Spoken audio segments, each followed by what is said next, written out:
First of all, you must come up with an idea for a film.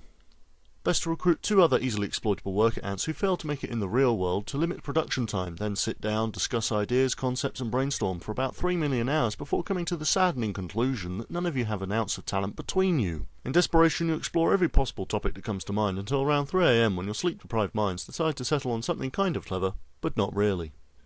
After spending 5.5 months trying to design just one character, you realise the entire film's a complete bog lapse and decide to settle for something much simpler and easier to animate.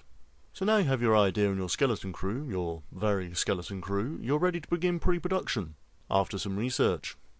After said vital research, you realise the only true way to gain inspiration is to gather some worldly knowledge that you failed to gain during your 20s like everyone else did. You return, life fully affirmed and money gone, ready to start your film. For real this time. Unfortunately, your employer goes on holiday for 2 months, which means you have to pull quadruple shifts just to prevent the company from going under.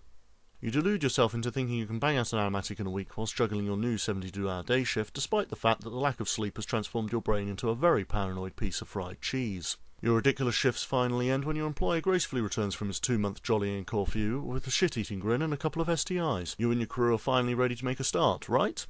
Wrong.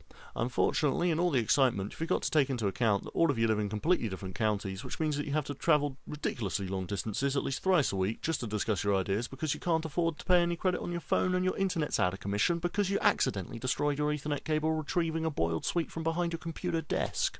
By this time, you've worked on the project for so long and achieved so little that everyone in the crew hates you. This can be countered with intimidation, aggression, humiliation. After all, it's worth a try. This goes on until finally one of the crew notices a competition on the internet which could lead to a paid contract. After discovering that you could actually get some money, you decide to knock the previous shit on the head and work on this instead. However, you don't discover this until a week before the deadline, which means you have to stay up working all night before the deadline, which means you have to cut corners. And that's how you make an animated film.